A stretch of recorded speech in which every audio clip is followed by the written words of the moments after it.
Amigos de Perú 21, estamos con una invitada muy especial, Cecilia Bácula, doctora, historiadora, es jefa del INC, candidata al Senado Nacional como número 4 de Avanza País. ¿Cómo le va, doctora? Muchas gracias, Carlos. Estoy encantada de estar aquí en Perú 21. Primero lo primero, la educación es la última rueda del coche, ¿no? Porque los mandan a su casa, hemos perdido clases con la pandemia, seguimos perdiendo clases. A mí me impresionó mucho un titular que vi: vivimos nuevamente en modo pandemia, y me hizo pensar si es que habíamos superado ese modo pandemia. Creo que la respuesta que ha dado la sociedad de quejarse, de decir no a alguna medida del Ministerio de Educación, ha sido radical, ha sido positiva, pero al mismo tiempo nos hace ver que en el sector educación y desde la presidencia del Consejo de Ministros, lo que se dice o no tiene sustento o se cree de hecho que no se va a cumplir, lo cual es gravísimo, porque si eso sucede en educación, se estará dando en todos los sectores. Suena un poco eso, ¿no? Lo hago para que lave las manos y no se va a cumplir, entonces yo ya dije, tú te encargas, es tu riesgo. Es que no hay equipo, es que no hay solvencia, y lo que estamos viviendo en muchos aspectos es la consecuencia de la constante transmisión y evolución y cambio de mando. Perdón. No hay continuidad, y algo de continuidad en la administración pública tiene que haber. Yo no digo que tenga que haber autoridades que se estén 20 años, pero tiene que haber una cadena de continuidad, y eso es lo que sucede, por ejemplo, en instituciones solventísimas, como el Banco Central, que hoy está de aniversario, o como la Cancillería.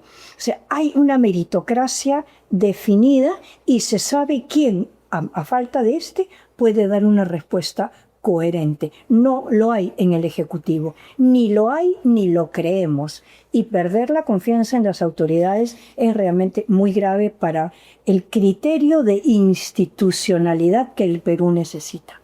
Ahora, es un gobierno con premier de APP, o sea, la educación también es cara para el tema de APP, ¿no? Siempre hay un tema de educación ahí como que olvidado. Los resultados no se ven, bueno, es como otros ministerios donde los resultados se ven al toque, ¿no? Yo me preocupa mucho, por ejemplo, esta última denuncia que ha habido contra Acuña del uso de dineros del gobierno regional para su campaña.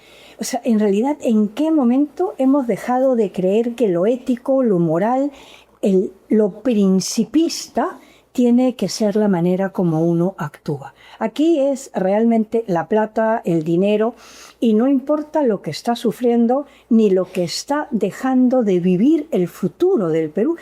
Carlos, casi no seremos competitivos. No, pues. Y si hablamos de educación, en una educación en caseríos, ¿qué posibilidad de competir tienen esos niños con algunos que están en ciudades, en las pocas grandes ciudades que tenemos, o con Lima? Entonces el centralismo es perverso, pero termina siendo la única respuesta. Ahora, habla de algo importante, que es a largo plazo y mediano plazo, que es también lo inmediato de la confianza. No duran los ejecutivos porque, claro, no hay partidos grandes, no hay sólidos, no hay técnicos, no hay nada.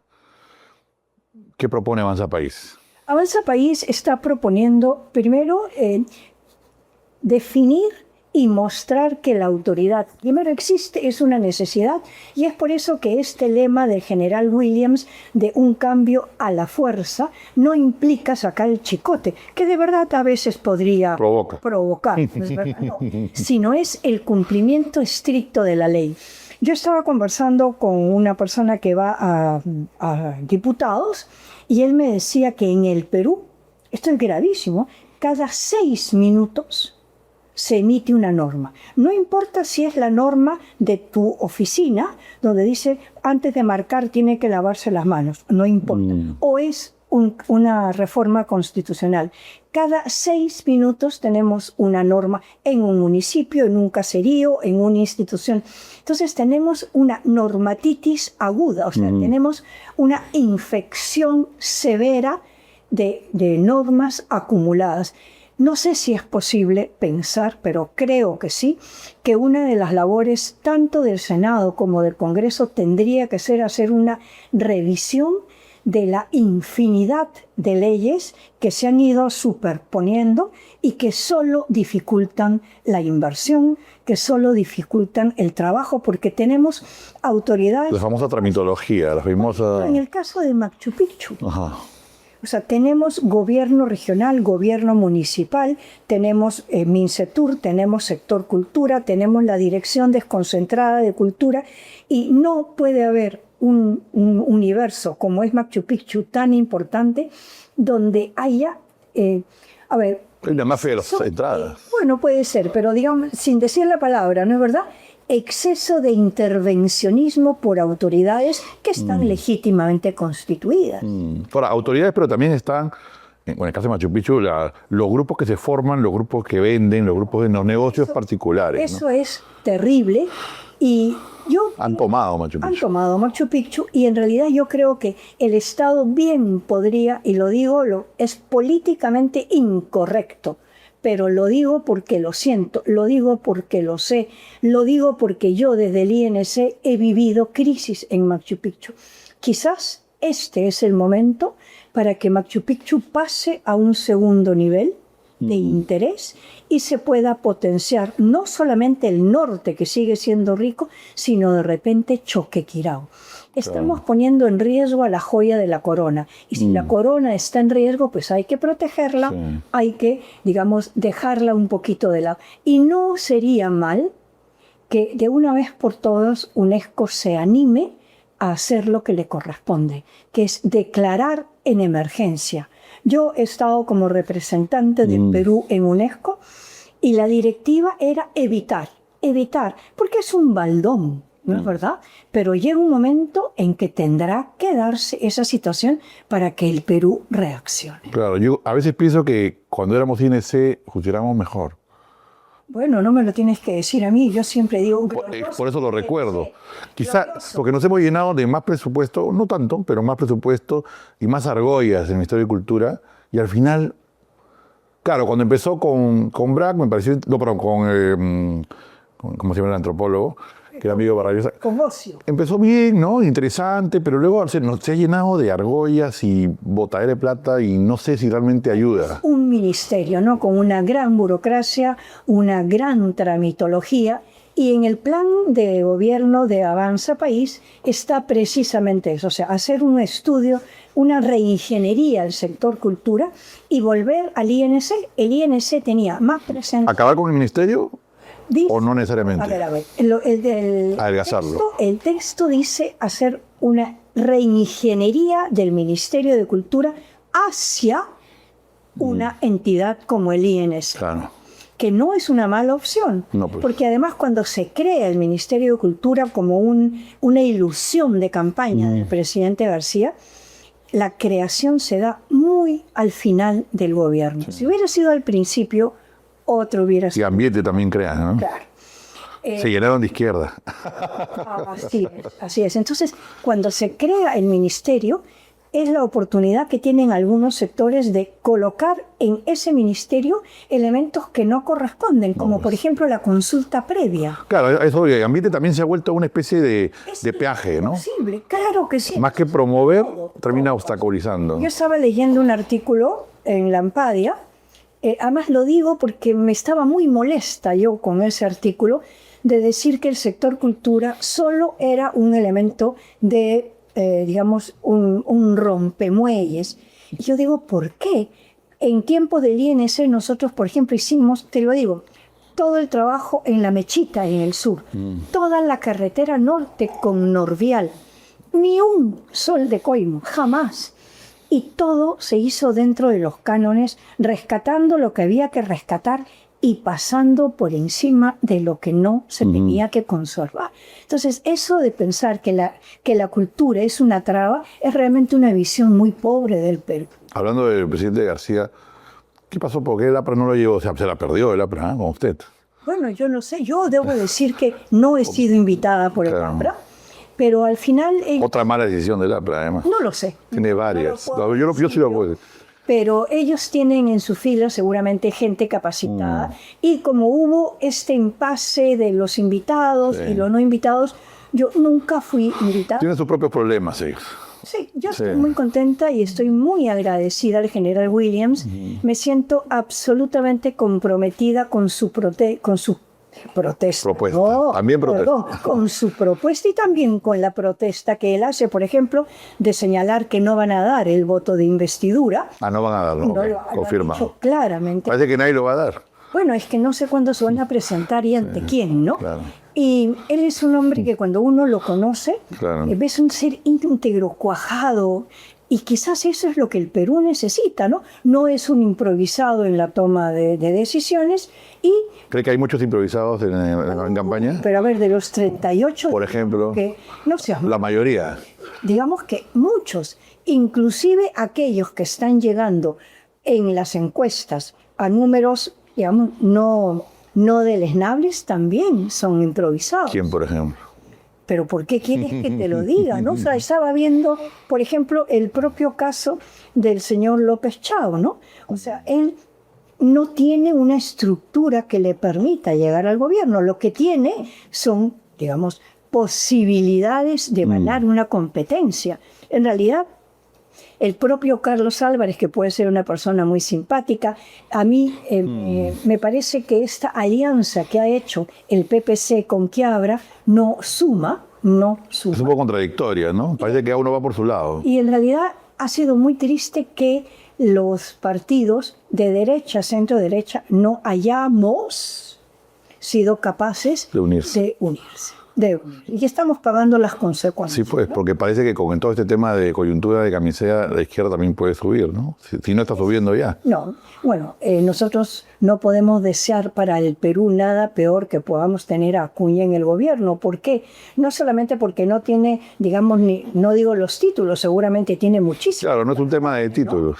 Sino capacidades y una vida, una hoja de vida en donde las virtudes y los valores se puedan comparar con otros candidatos. O sea, cada uno puede hacer de su vida lo que quiera, ¿no?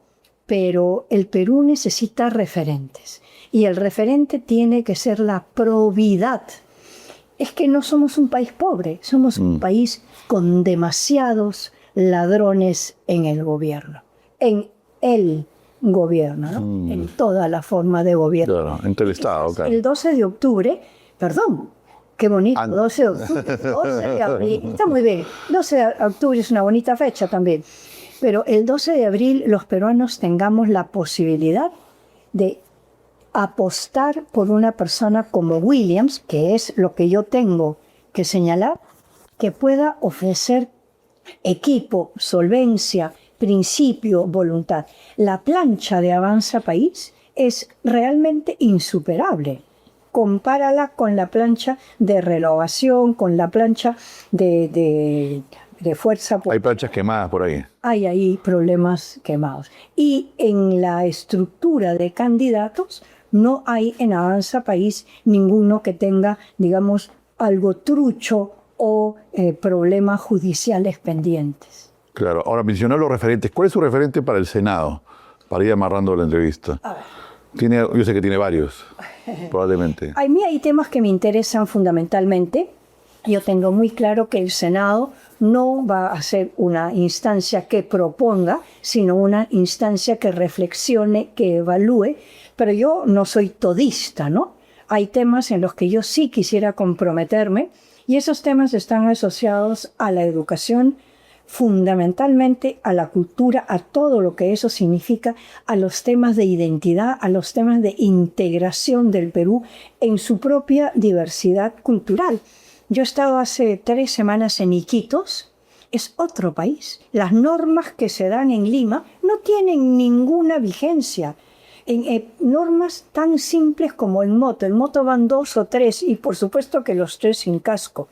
O sea, las mototaxis van en un sentido de libertad porque no se puede hacer no podemos seguir creyendo que el centralismo que hemos tenido pueda mantenerse. Pero también hay que evaluar la regionalización, que es un caos. No ha permitido... Hay que volver a centralizar algunas cosas. De las regiones y solo ha permitido crear, digamos, guetos y centro de poder en los gores.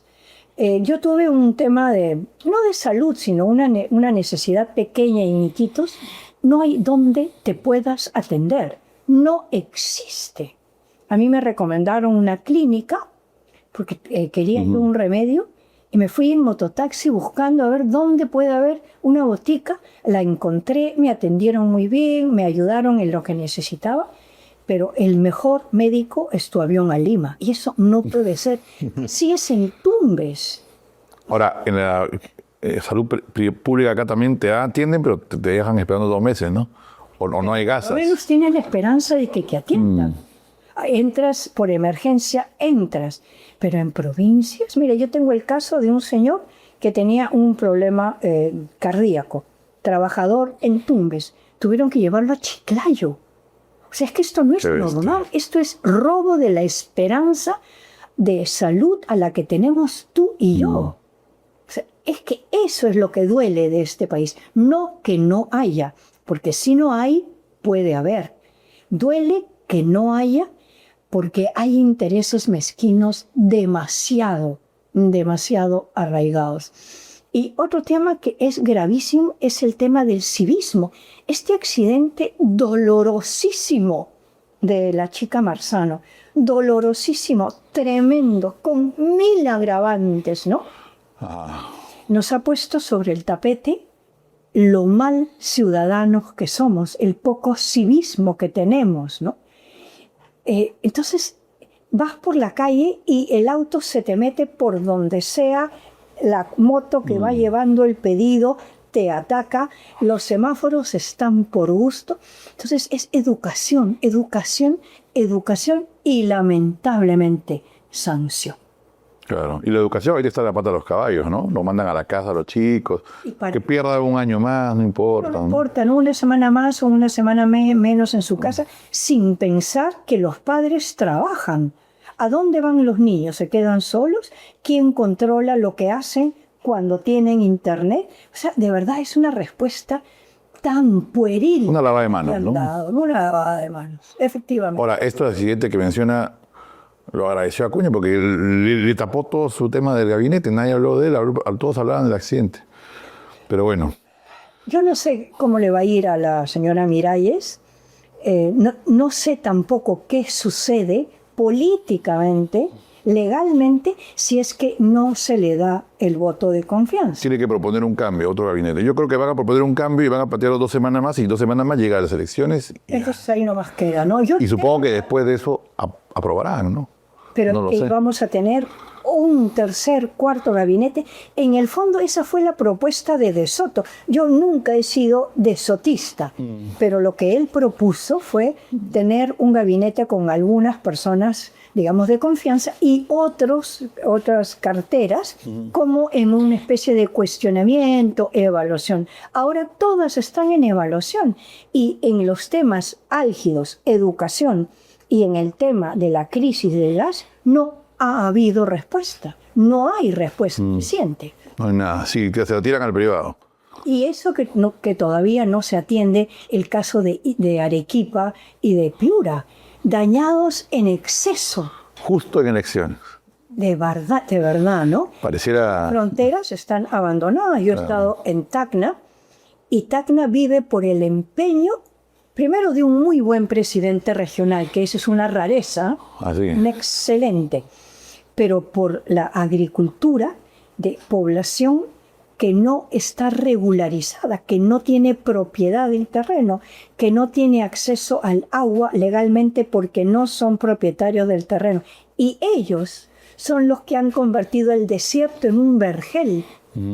Y mantienen la economía de la agroexportación en el sur, y eso no lo sabemos. Yo no lo sabía. Hablando de fronteras, para terminar, se presentó hace poco los mapas de su padre, sí, en la Cancillería, se hizo una entrega oficial.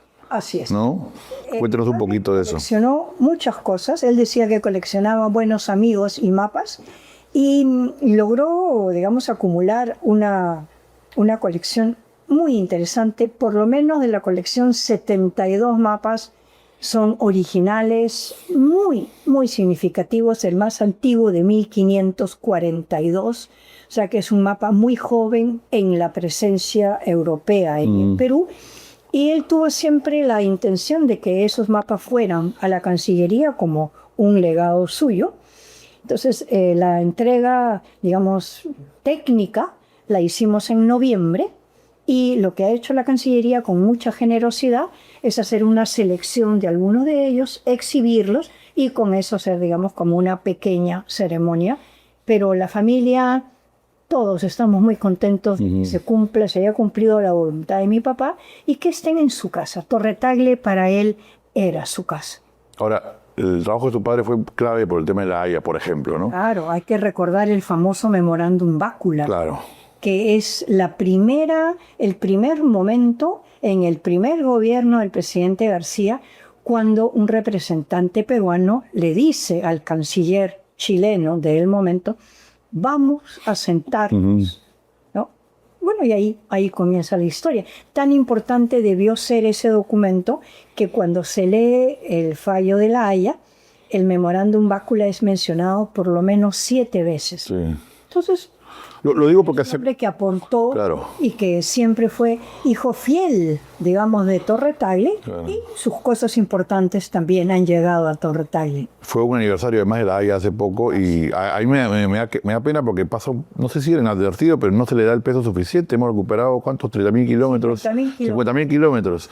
Yo tengo ahí alguna Sentimientos encontrados. una visión un poquito, digamos, compleja, y coincido en algo a lo que dice el embajador Hubert Villain-Conroy, porque eso no significa que la frontera esté definida.